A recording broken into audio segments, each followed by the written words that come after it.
Bismillahirrahmanirrahim. Assalamualaikum warahmatullahi wabarakatuh.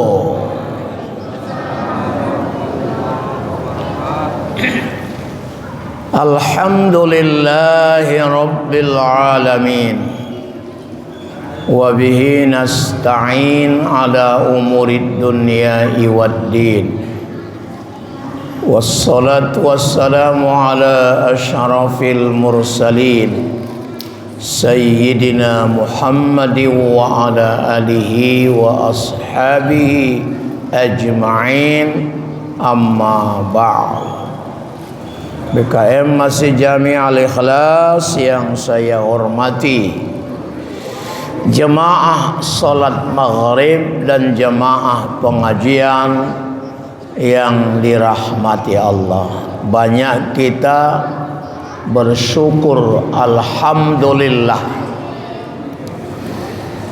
berbagai nikmat yang tak terhitung lagi jumlahnya. Semoga nikmat-nikmat tersebut dapat kita manfaatkan sebaik-baiknya untuk meningkatkan iman takwa kita pada Allah. Salawat dan salam kepada Rasulullah Muhammad sallallahu alaihi wasallam. Allahumma salli wa sallim wa barik alaihi. Kiranya dengan izin ridha Allah kita semua beroleh syafaatnya. Bapak ibu-ibu, menyambung kaji kita subuh Ahad semalam, yakni persiapan dalam memasuki bulan suci Ramadan. Kita telah kaji yang pertama persiapan iman, yang kedua persiapan ilmu, dan yang ketiga persiapan jiwa atau persiapan jiwa supaya menjadi jiwa yang tenang, tidak gelisah, tidak bosan, dan tidak capek untuk melaksanakan ibadah, karena tujuan kita ke dunia ini adalah untuk beribadah. Kalau sudah capek beribadah, mati aja, karena kalau sudah mati nggak beribadah lagi. Ya.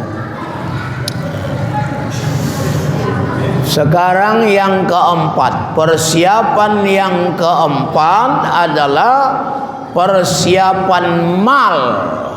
Mal itu harta. Harta. Kenapa penting harta dalam memasuki Ramadan? Pertama, karena kita memang mau makan sahur, dan makan sahur itu adalah sunat.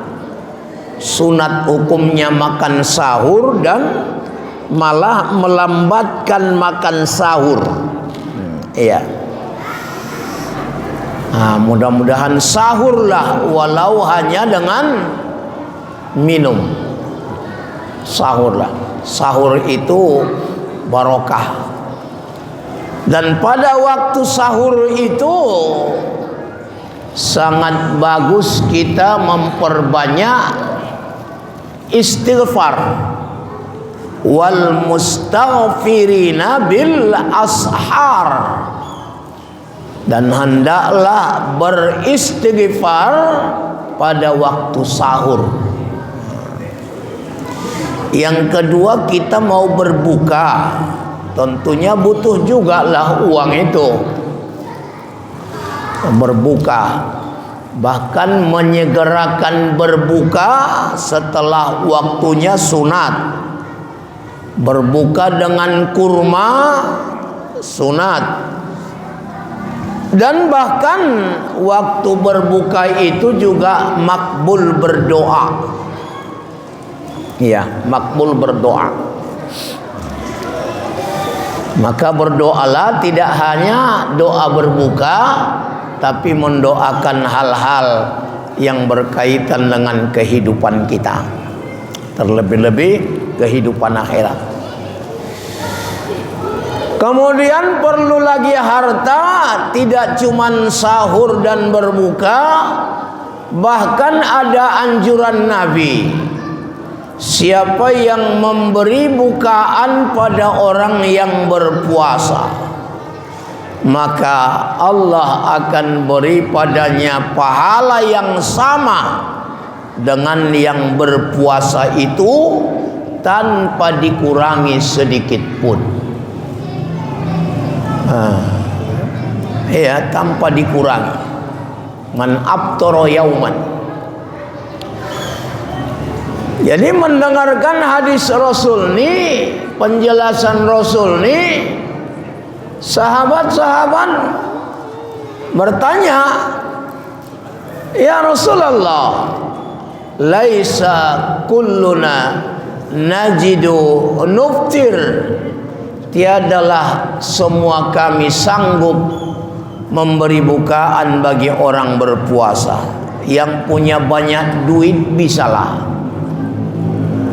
Dijawab Nabi, walau ala tamrotin, walau hanya sebiji tamar, jangan harus sekilo, setengah kilo, sebiji saja.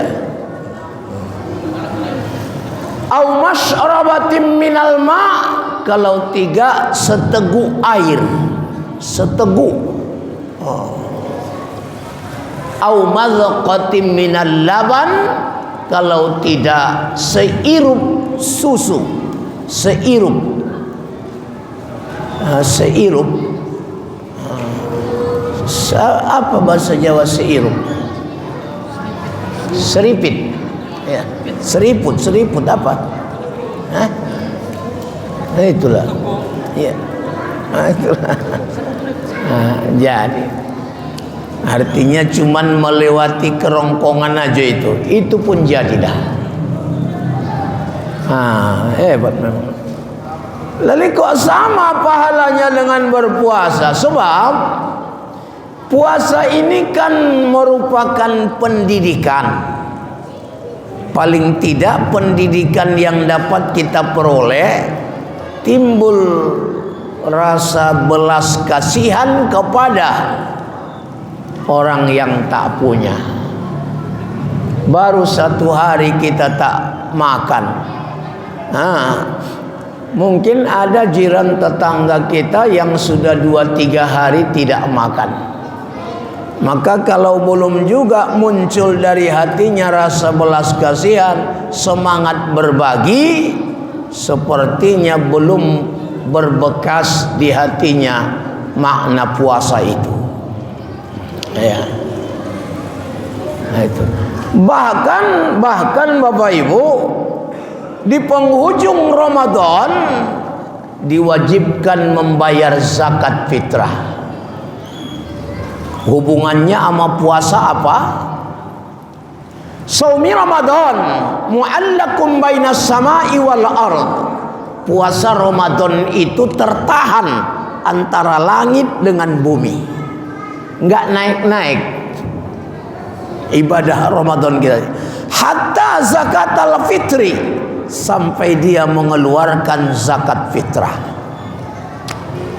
Lagi-lagi sepertinya bohonglah kau puasa itu kalau belum bisa kau berikan zakat fitrah. Cuman 2 kilo 7 on. Itu lagi. Memang banyak penyelesaian persoalan-persoalan agama dengan harta. Banyak. Misalnya orang haji terjadi pelanggaran, hal-hal yang dilarang bagi orang yang berihram haji, berihram umroh, maka penyelesaiannya adalah dengan membayar dam. Lagi-lagi harta.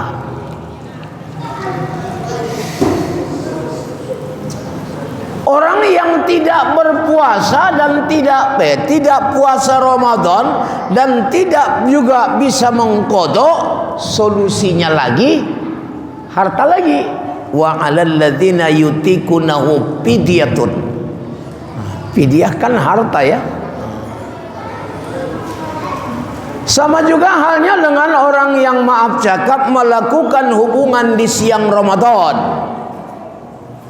Ya, solusi pertama merdekakan hamba. Kalau tak ada hamba, puasa 2 bulan berturut-turut. Kalau tak sanggup, memberi makan 60 orang miskin. Lagi-lagi harta. Memang banyaklah jalur amal ibadah lewat harta atau lewat mal. Nah, oleh karenanya persiapkanlah duitmu untuk infak terbaik di bulan Ramadan. Dipersiapkanlah infak-infak terbaik kita pada bulan Ramadan. Misalnya ibu-ibu masak kolak bukaan, banyakkanlah kolak tu bagi sama tetangga. Nggak bisa ditambah pisangnya, tambah kuahnya. Kuahnya 1 rantang, pisangnya 2 potong. Sampai kejar-kejaran, pisangnya 2 potong dalam rantang tu. Kesulitan orang menyenduknya. Itu pun jadilah semangat memberi. Tidak mesti banyak ya memberi. Ya bu, bapak-bapak, ibu-ibu, yang butuh dengan amal harta itu tidak cuman kita.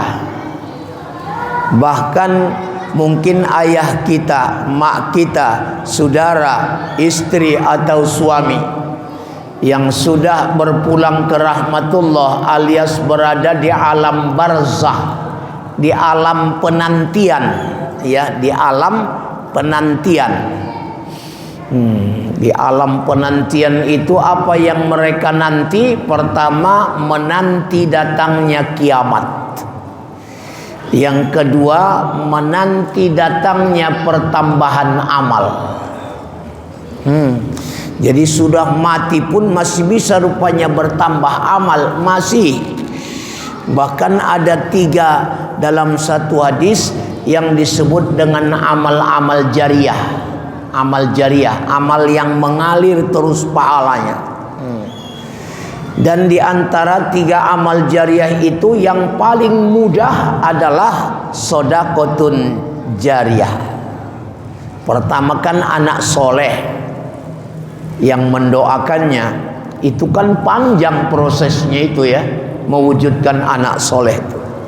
Yang kedua, au ilmil yantafa'u bih, ilmu yang bermanfaat. Itu juga punya proses panjang itu, supaya benar-benar ilmu bermanfaat. Tapi kalau shadaqatun jariyah, dia spontan. Itulah amal jariyah yang paling mudah mengerjakannya.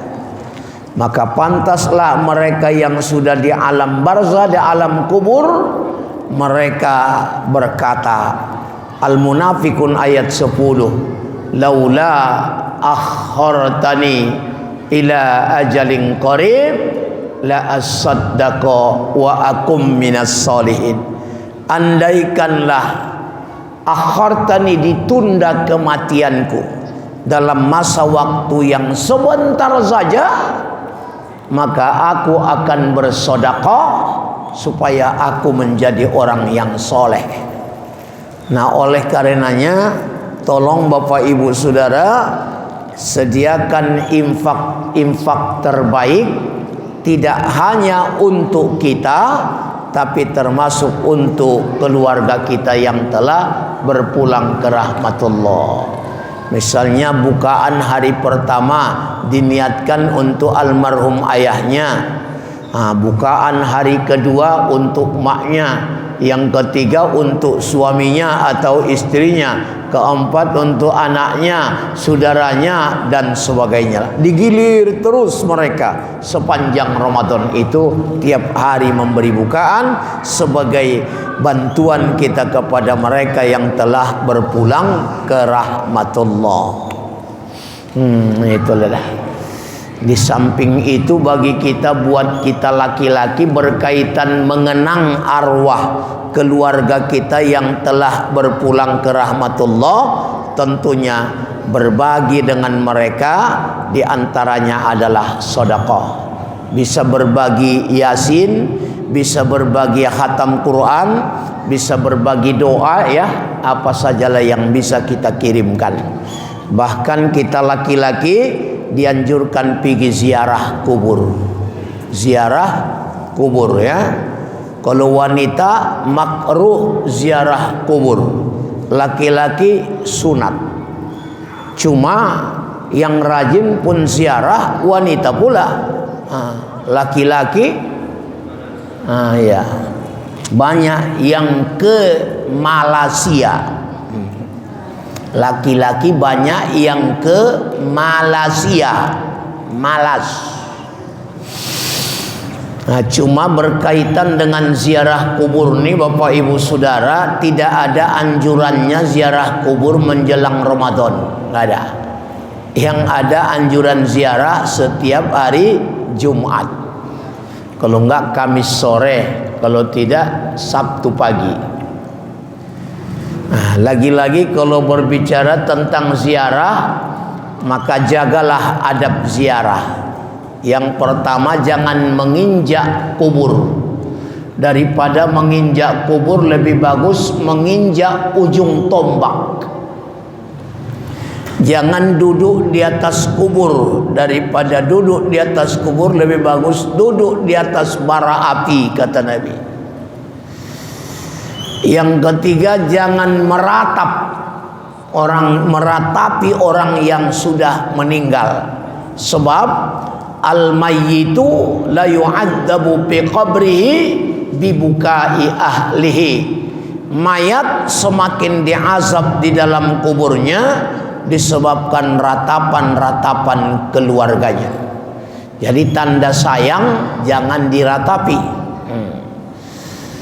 Nabi pernah melintasi sebuah lembah. Turun Nabi dari kudanya. Sahabat bertanya, ada apa ya Rasul? Nabi bilang, ini yang kita lintasi ini kuburan, dan ini ahli kubur lagi diazab. Kenapa diazab? Sering kencing tidak istinja. Salah satu penyebab diazab di kubur, kencing tidak istinja. Akhirnya diambil Nabi pelepah daun kurma, diletakkan di atas kuburan itu, dengan harapan semoga ahli kubur ini tidak diazab sebelum kering daun ini.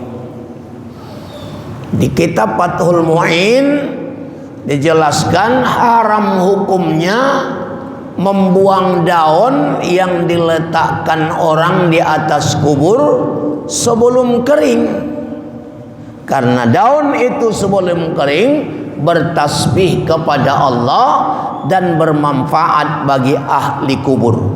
Lalu kalau kita buang, berarti mengurangi manfaat buat ahli kubur.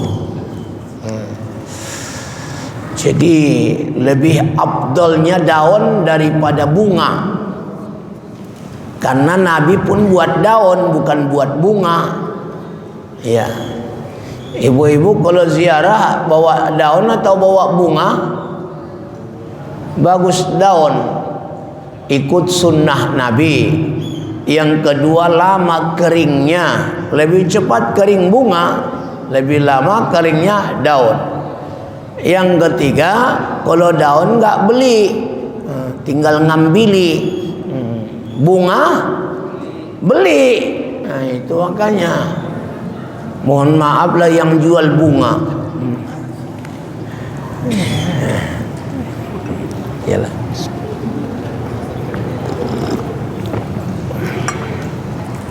Nah, lalu kemudian letakkanlah. Biasanya seminggu keringlah itu. Makanya Jumat depan datang lagi, ziarah lagi. Seminggu kering, Jumat depan datang lagi, ziarah lagi. Begitunya bagusnya. Jadi jangan sampai kering. Akhirnya selamat dari azab kubur. yang diziarahi itu, karena sering diziarahi oleh keluarganya. Ini ziarah pun sekali setahun aja. Itu pun bukannya mau menolong yang dikubur tuh dia. Makin disiksa karena meratap. Ada buat air ya, disiramnya air di atas kubur itu. Nggak apa-apa, cuman niatnya itu cuma memadatkan kubur itu sajanya itu, biar tidak dibongkar binatang buas. Jangan bapak ibu niatkan ngasih minum uak tu pula. Inilah uak, ku bawa 2 ceret ini, udah 2 tahun nggak ku kasih minum kau kata. Ini air putih ini kata. Ini 1 ceret lagi, kopi luwak produk baru belum pernah kau minum. Ya, mubazir itu ya, mubazir. Bagus awak sedekahkan kopi luwak tu 1 ceret sama jamaah pengajian, hadiahkan pahalanya untuk almarhum. Masih banyak orang make sesajen ya, sesajen pesta dia, dibuatnya kopi, pisang, nasi, gulai selengkapnya di kolong tempat tidur untuk arwah leluhur. Itu syirik, sudah syirik mubazir lagi, dosa besar itu. Orang dulu masih ada itu, orang-orang dulu. Sekarang enggak lagi lah kurasa saya. Hah? Ada juga ya? Di mana? Hah? Bagus sedekahkan kopi itu, pisang itu, sama nasi itu, niatkan pahalanya untuk almarhum. Jadi mengenang arwah itu bukan sasajin pula awak buat, tapi apanya? Bersedekah, berinfak, niatkan untuk almarhum, doakan, itunya pula. Nah itu berkaitan dengan orang meninggal. Bapak-bapak, ibu-ibu, calon-calon jenazah yang saya hormati, itulah persiapan kedua, persiapan harta. Bagaimanapun apapun ceritanya tidak lepas daripada harta. Kebutuhan kita, jalur kita beribadah kepada Allah Subhanahu wa taala. Semoga Ramadan ini kita siapkan infak-infak terbaik kita. Paham, Bu? Bu, paham? Apalah paham ibu situ? Enggak pahamnya besok jual cincinmu itu, baru infakkan nanti untuk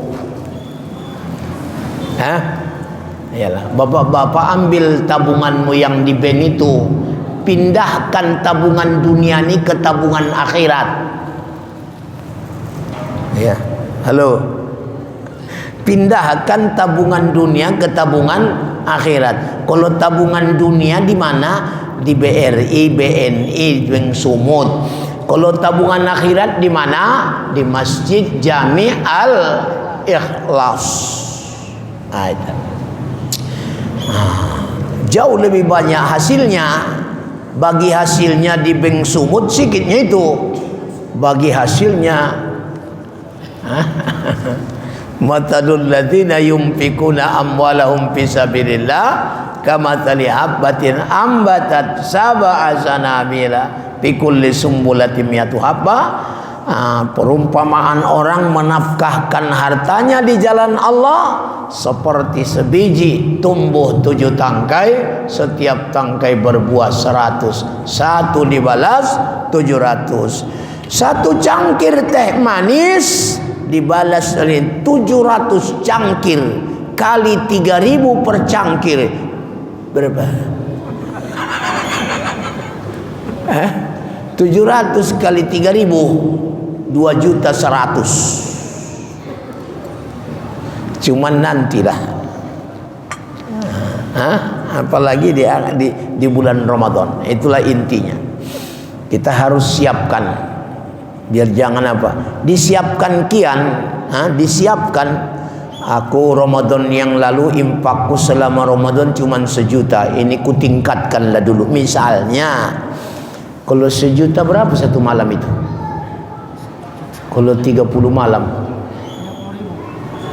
itulah 30.000 lah lebih kurang ya.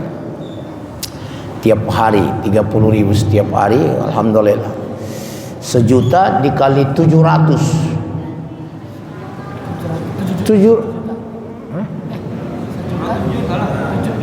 juta lah.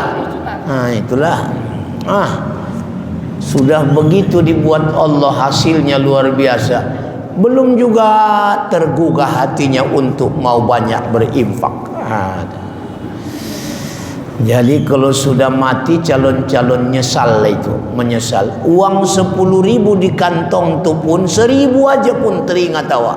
Kenapa lah nggak kuwakafkan yang 1.000 yang masih ada di kantongku itu? Ingin dia infakkan, wakafkan semua. Karena nggak diizinkan Allahnya datang kedua dunia dibalik orang mati itu. Kalau diizinkannya, semua harta warisannya dijualnya baru diwakafkannya. Begitulah. Tapi nggak izin lagi ulah. Nah, inilah tentunya yang kita perlu persiapkan supaya Ramadan ini istimewa buat kita. Bapak Ibu yang dirahmati Allah. Kemudian persiapan kelima terakhir ini adalah persiapan akhlak. Akhlak. Ramadan Sayyidul Akhlak. Ramadan itu adalah penghulu sekalian akhlak. Sayyidus Syuhur, penghulu sekalian bulan. Ya. Seperti hari Jumat penghulu sekalian hari, Ramadan penghulu sekalian bulan. Maka manusia akhlaknya di Ramadan penghulu sekalian akhlak. Jadi kalau sudah masuk Ramadan belum juga muncul akhlakul karimah pada dirinya, maka di luar Ramadan pasti lebih parah lagi itu. Akhlak apa yang mau kita tonjolkan di dalam Ramadan ini? Pamangkana minkum maridun au ala safarin, kalau kamu lagi sakit ceritanya, sakit yang membuat tak bisa kita puasa, atau karena lansia, lanjut usia ya, nggak sanggup lagi puasa, udah lemah fisiknya, atau karena haid nifas wiladah, atau karena kerja berat, karena beratnya pekerjaan itu nggak sanggup dia puasa. Kalau tak kerja dia, tak makan anak istrinya, maka terpaksa dia kerja dan tidak bisa puasa. Namun mana tahu kita dalam keadaan tak puasa karena uzur syar'i, uzur yang dibenarkan oleh syariat, maka tolonglah dihormati orang yang berpuasa. Di situ akhlaknya itu, menghormati orang yang berpuasa. Mana tahu bapak-bapak enggak puasa, kenapa? Ada uzur, ada sebab syariat. Jangan lagi direpotkan istri memasakkan nasi awak lah, keinginannya lah, buat kopi tehnya lagi lah, janganlah. Kalau mau makan minum sendiri, buat sendirilah, nggak usah direpotkan lagi istri. Atau mana tahu ibu-ibu enggak puasa karena haid nifas wiladah, jangan tahu suami ibu yang ibu tak puasa. Suami awak pun jangan tahu, apalagi suami orang. Ya, jangan tahu suami orang. Anak awak pun jangan tahu, apalagi anak orang. Jadi di mana awak makan minumnya, aturlah di situ. Pokoknya jangan nampak orang awak makan, jangan nampak orang awak minum. Tadi mana ambil itu, buat angkat ke kamar pun jadi. Nasi itu agak sebaskom begitu, baru tekanlah di situ. Ya, ini masih ada lagi umat Islam enggak puasa, sudah enggak puasa, tidak pula menghormati orang berpuasa, seenak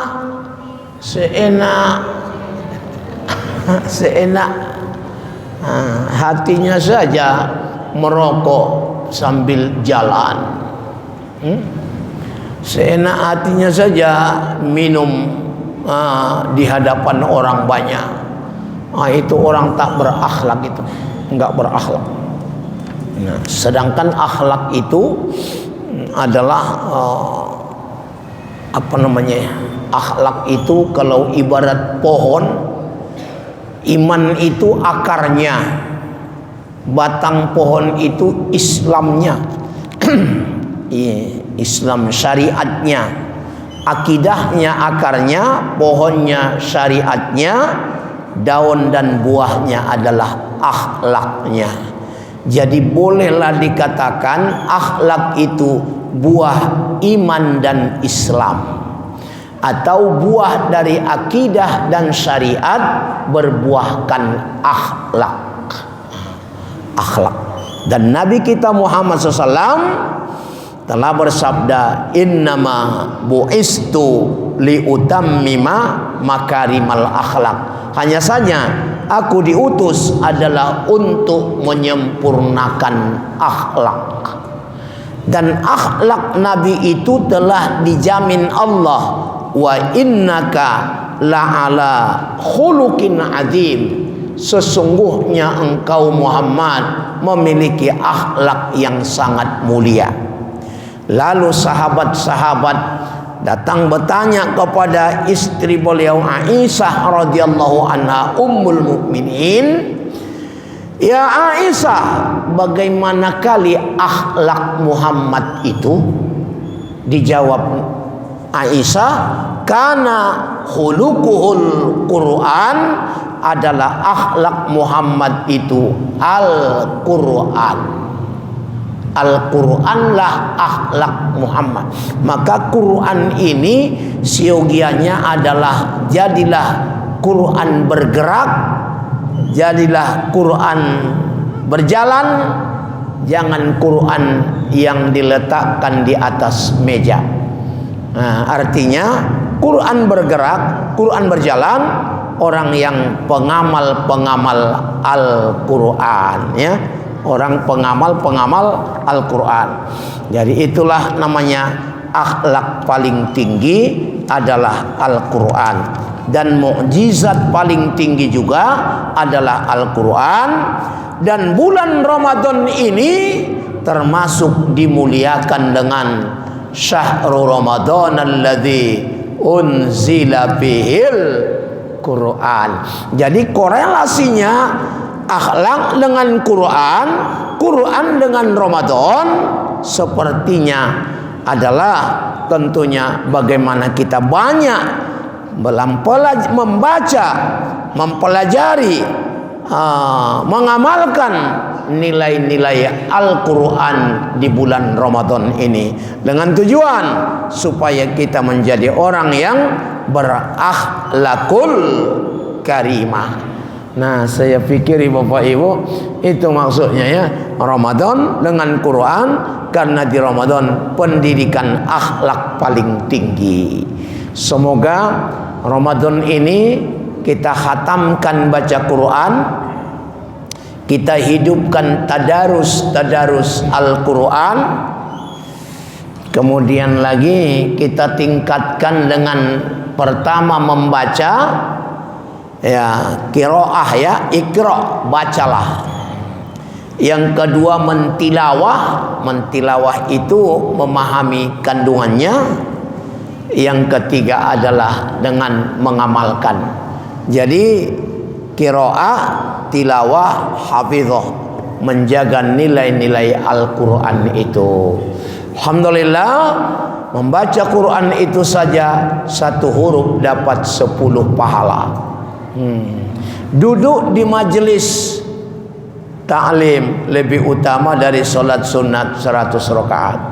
Mengamalkan nilai-nilai Al-Quran berarti adalah memperlihatkan akhlak tertinggi, baik dalam berhabalim minallah maupun dalam berhabalim minan nas.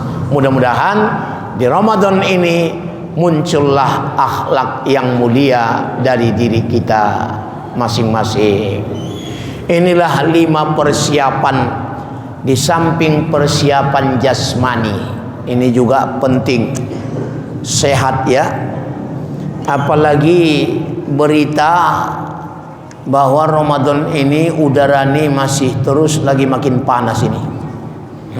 Wah, ini udah panas ya, kita rasa panas lagi, panas. Jadi perlu kita banyak menjaga dirilah. Macam mana caranya?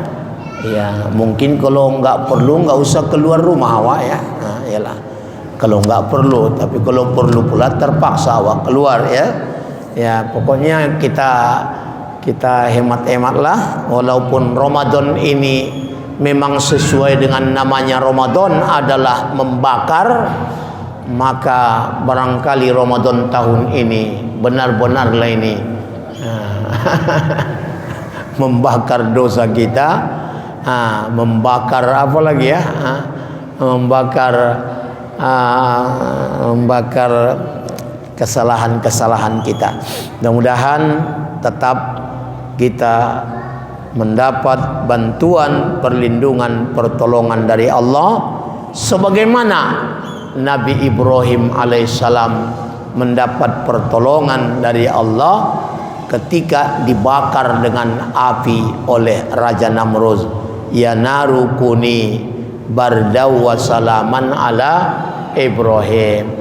Bacalah ayat itu, berharap supaya dibuat Allah dingin buat kita udara ini, sebagaimana Allah jadikan api itu menjadi dingin buat Nabi Ibrahim. Nah, semoga ada manfaatnya diskusi kita, mana tahu ada mengganjal di hati. Kepada Bapak Ibu semua dipersilakan dengan hormat. Sementara saya akhiri, assalamualaikum warahmatullahi wabarakatuh. Silakan Bapak Ibu yang ingin ditanyakan. Ada Bu? Ada kali keluar. Itu dulu kali, nanti sekalian dijawab.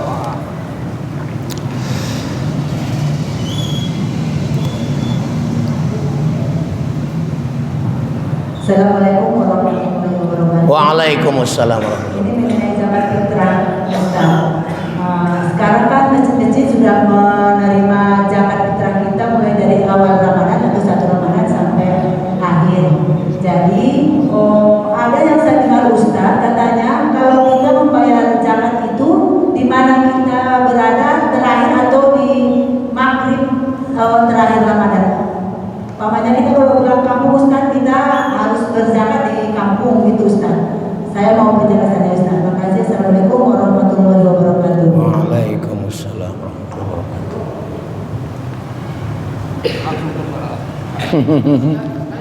Boleh, silakan.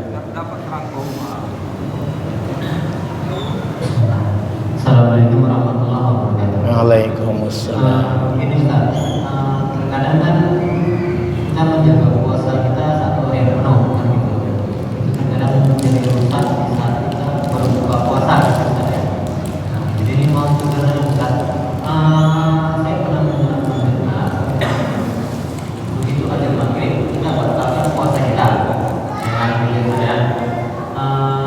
Kita minum, baru setelah itu kita membaca doa. Apakah itu benar ya Ustaz ya? Gitu.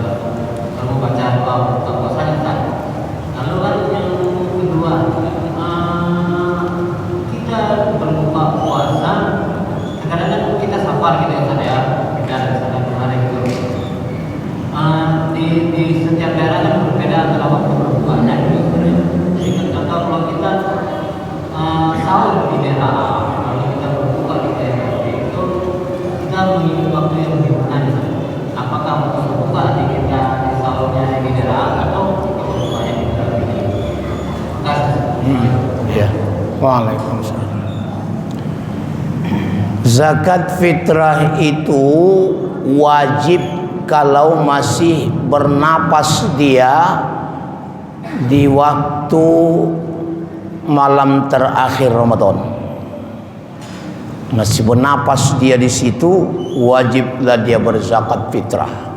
Atau lahir dia di situ, maka wajib zakat fitrah.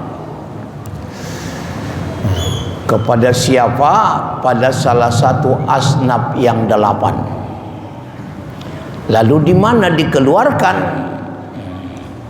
Ya, dimanapun sah. Zakat fitrah itu dimanapun dikeluarkan sah. Cuma lebih afdol di mana kita bermukim, di mana kita tinggal. Kita tinggal di Bandar Setia, maka di Bandar Setianya yang keluarkan. Ya, itu otonomi daerah juga itu. Ya, otonomi daerah. Di mana tinggal, situlah dikeluarkan. Karena kita bertinggal di tempat itu. Bukan di mana kita malam takbiran tuh, bukan di mana kita malam takbiran tuh dah.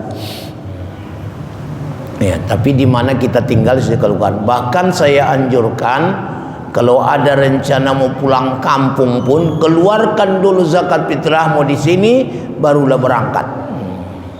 Iya. Yang kedua, mana duluan kita berbuka dulu baru baca doa, atau baca doa dulu baru berbuka? Itu tadi ya. Nah, ya.